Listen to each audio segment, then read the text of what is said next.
Welcome to my show. I'm with a guest here. Her name is Susannah Johnson. Mrs. Yes, Susannah, how are you yes, doing?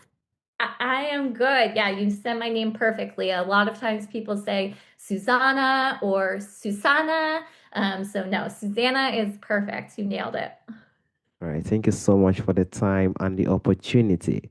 Firstly, you are a therapist. Can you Yes. please, Mrs. Susannah, discuss more about yourself and how you are doing currently now, Mrs. Susannah?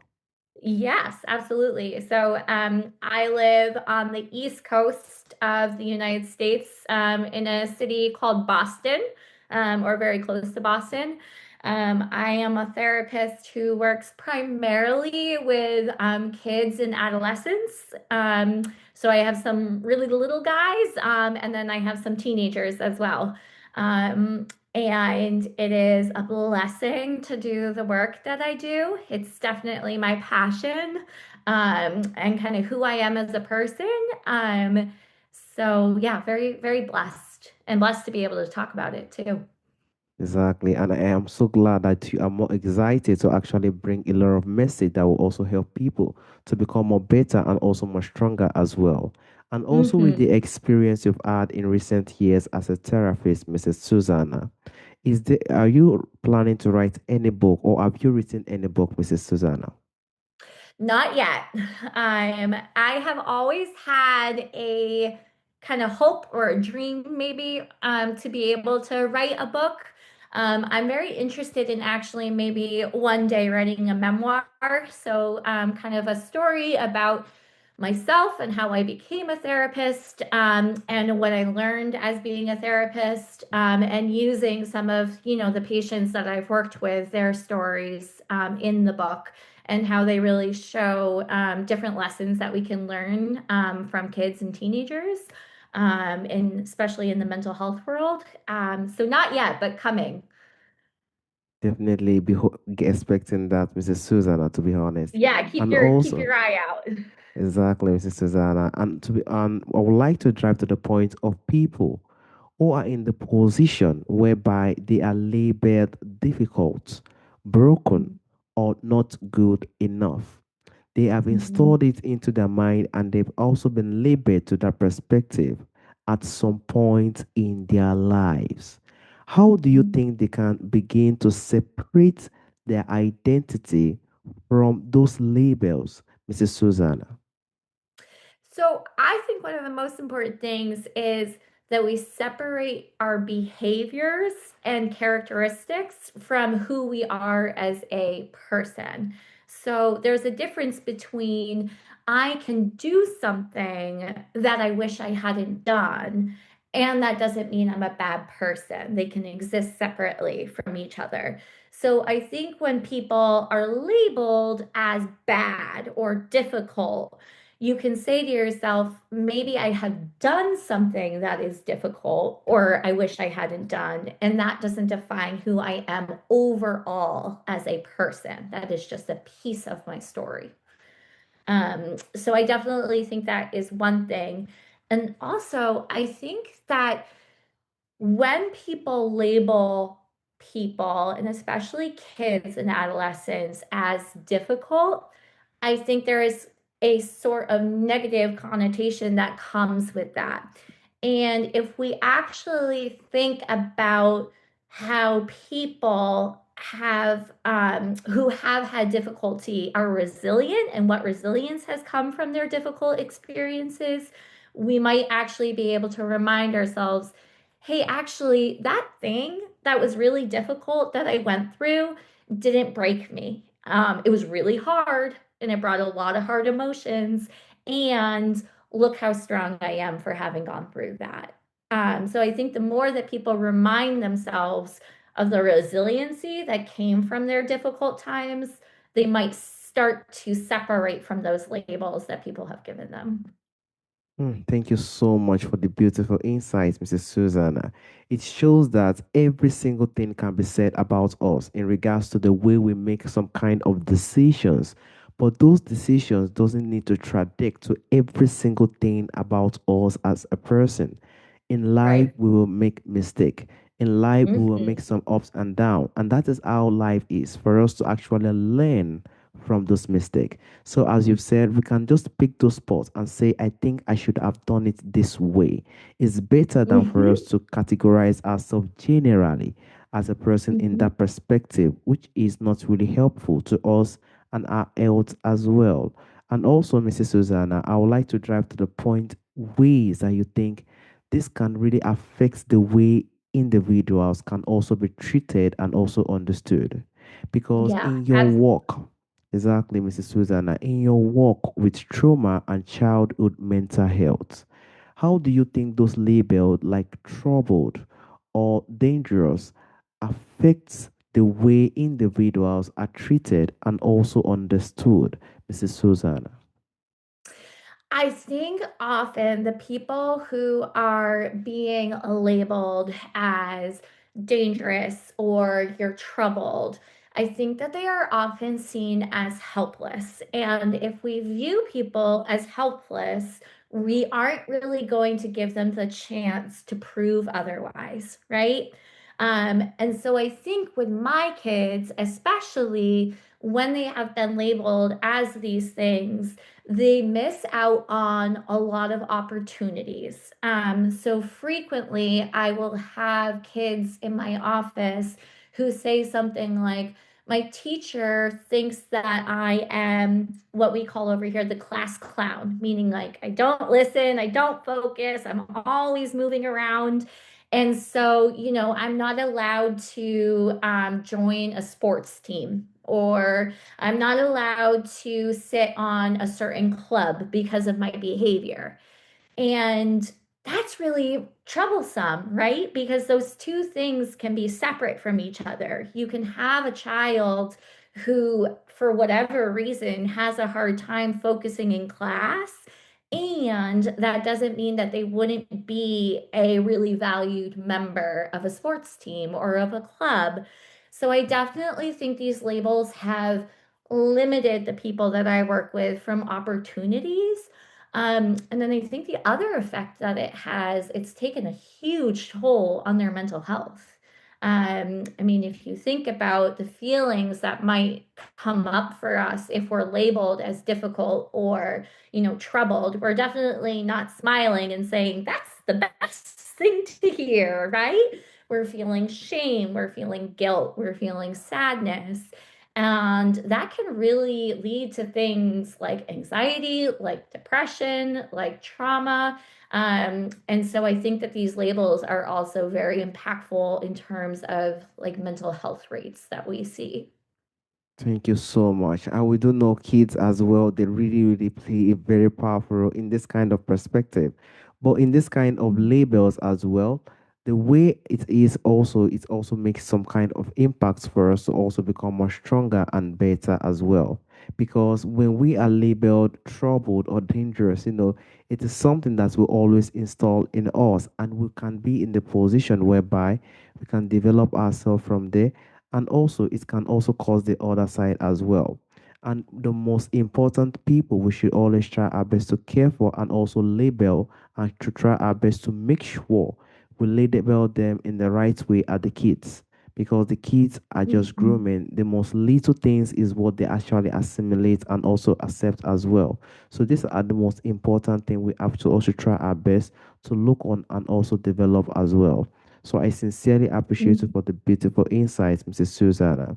And I would also like to drive to Yeah. the point whereby where you feel like someone who has internalized negative labels over many years. Some people could be in the position whereby these negative labels have been internalized inside them for a lot of years. And if someone has been impacted with such kind of labels for a lot of years, it has stick to them. And for them to recover from those Mhm. kind of belief is going to be really, really difficult, to be honest, Mrs. Susanna. So what step do you think Mhm. can help them rebuild their self-worth and also sense of possibility, Mrs. Susanna? So I am trained in a lot of different types of therapy, but one of the modalities that I use the most is what we call dialectical behavioral therapy. And there is a skill or a practice in dialectical behavior therapy called non judgmental thinking. And I think that this is a skill that can really go to your question. So the idea is that when we say something to ourselves that is a judgment, it will likely lead to feeling stuck or bad or like we can't make progress.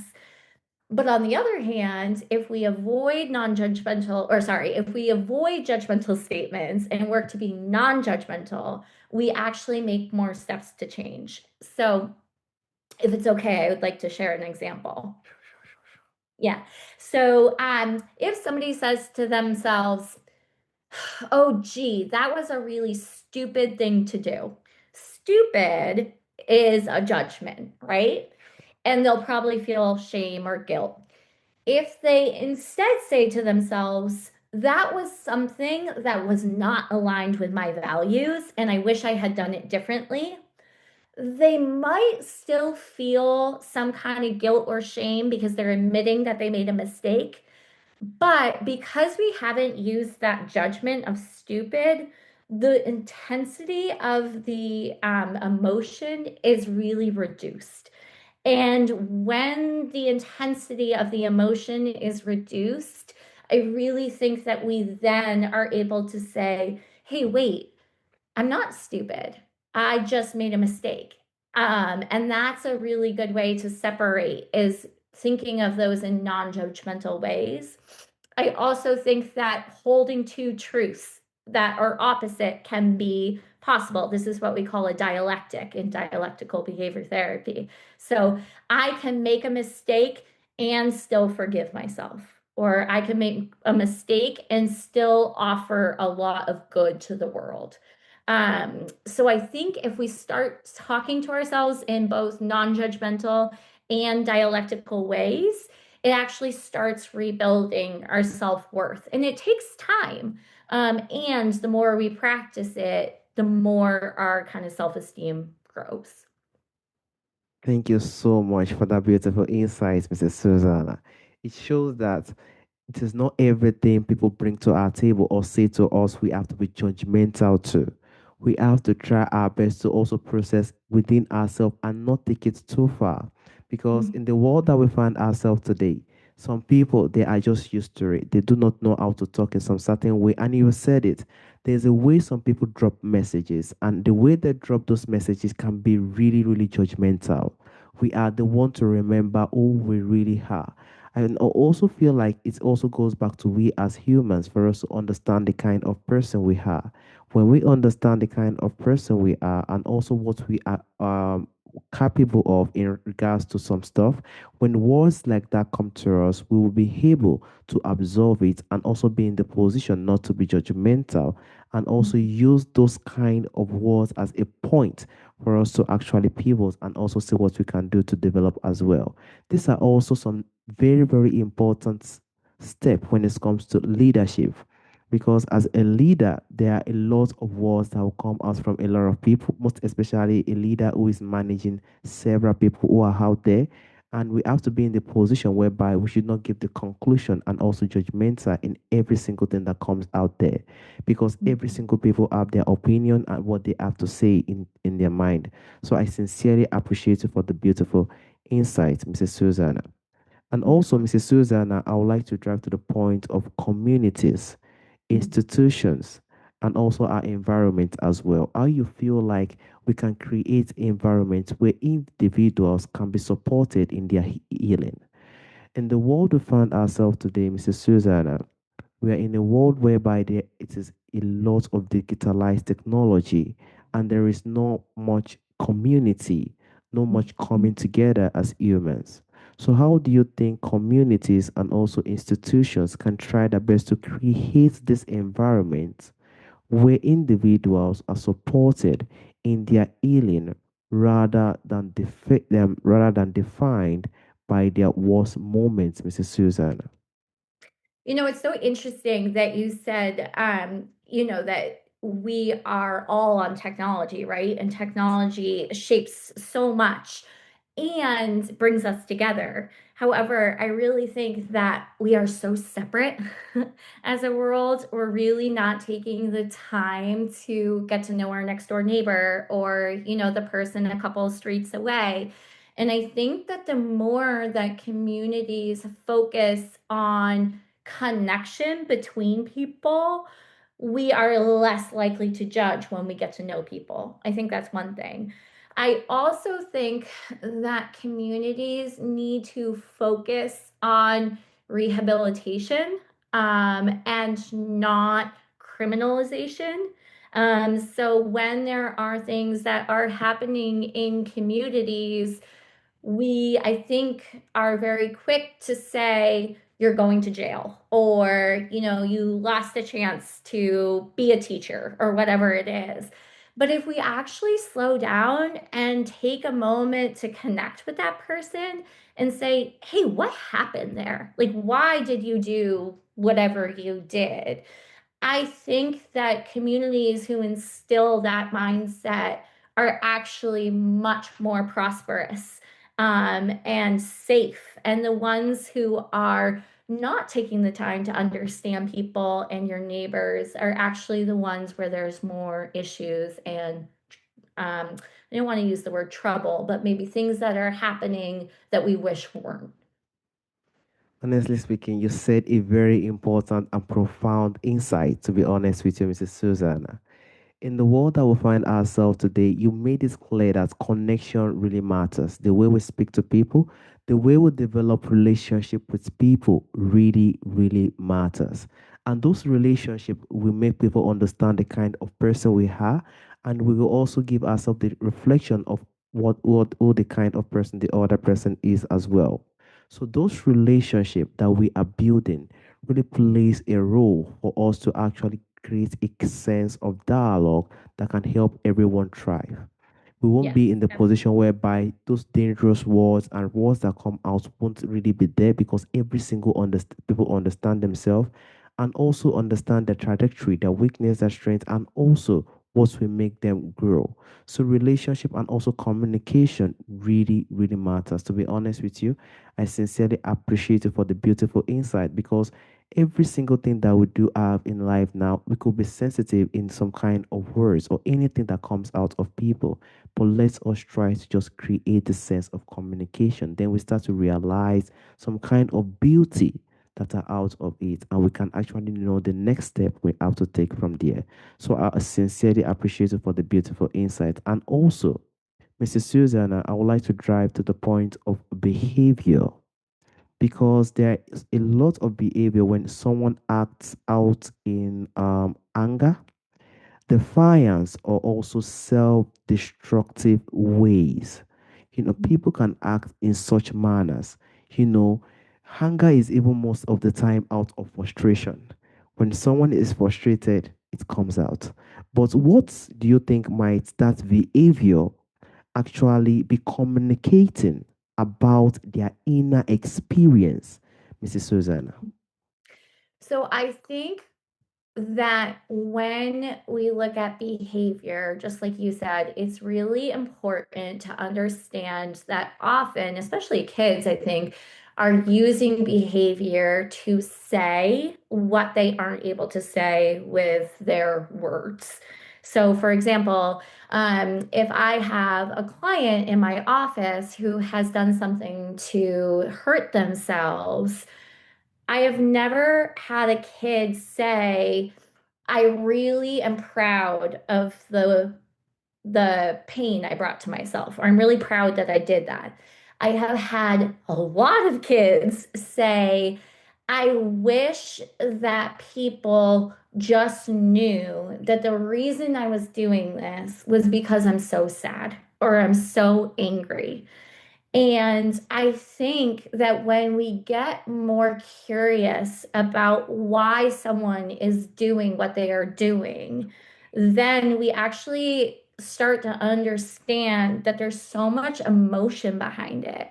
And if we can turn away from the behavior, not completely, because it's important to understand the behavior and work on it if it's not effective, but the more that we can kind of lean also towards the emotion, we might be able to say, hey, talk to me about that pain. Talk to me about the sadness that you were feeling when you chose to do, the behavior that wasn't in your best choice.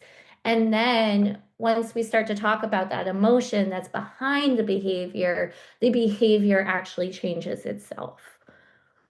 Mrs. Susanna, I sincerely appreciate you for that wonderful insight.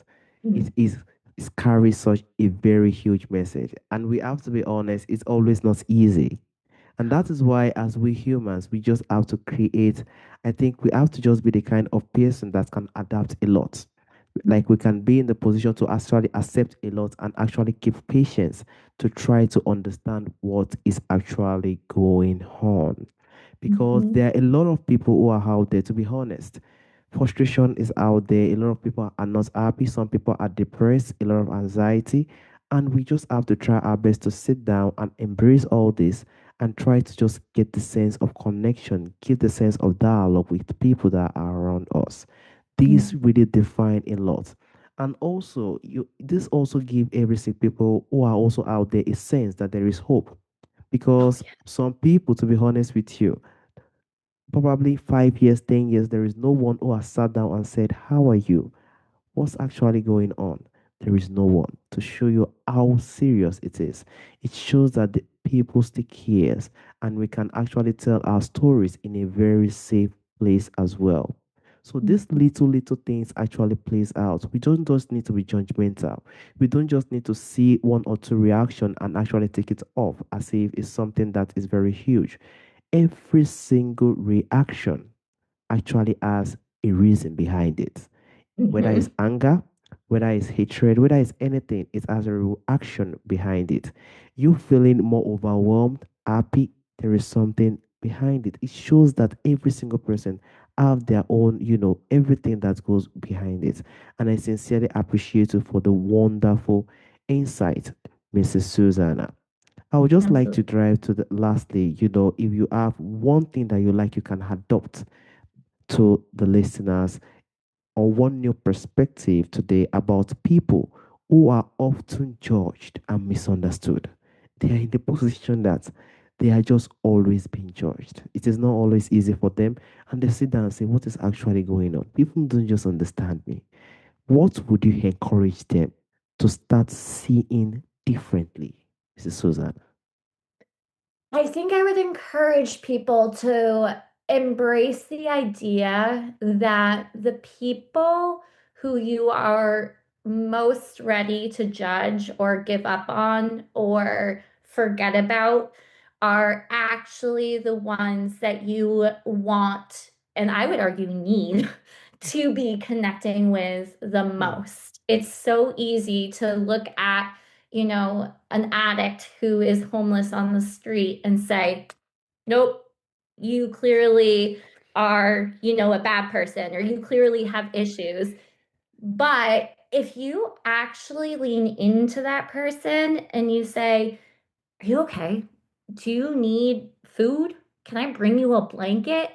I think then you start to connect with those people sometimes and you start to learn that the people who you might have been quick to judge before actually have a lot of beautiful things to say. And we all have a story, right? And why should my story be judged less than your story or more than your story? What makes us human is that we all have a heart inside of us.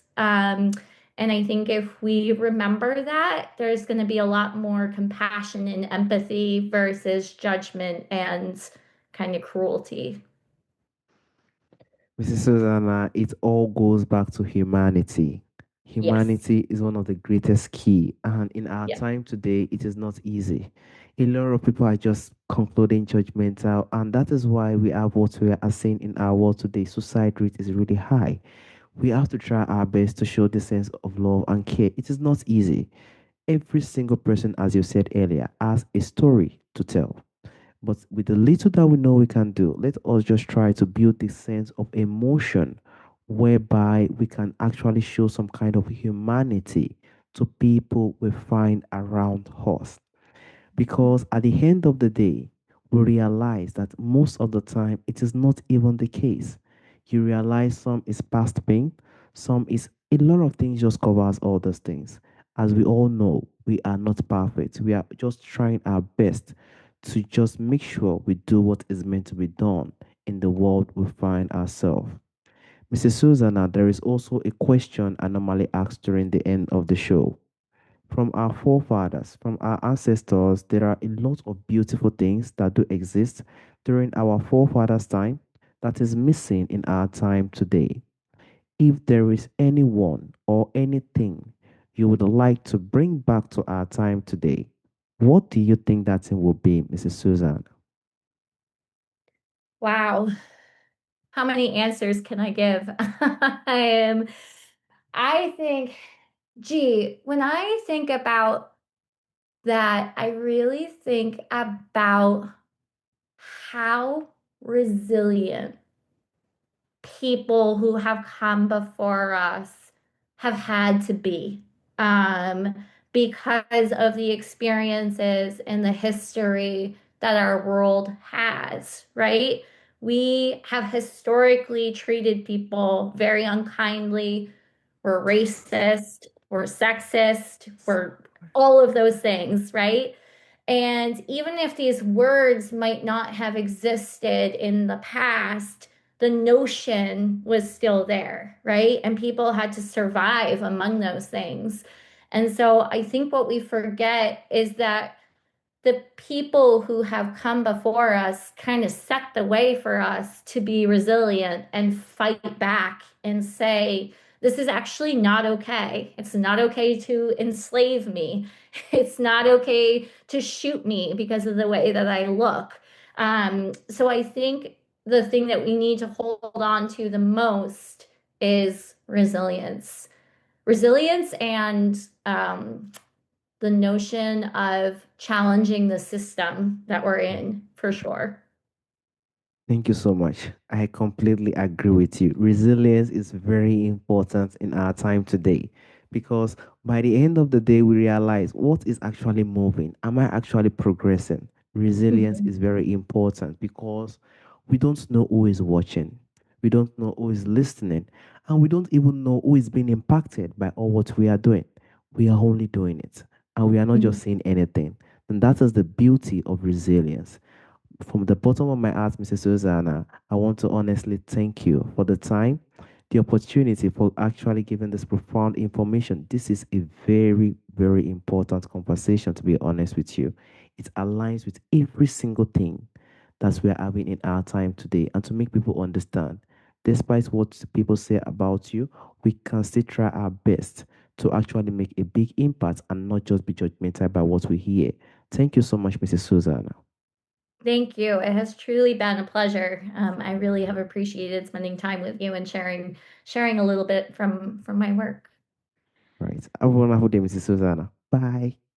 Bye.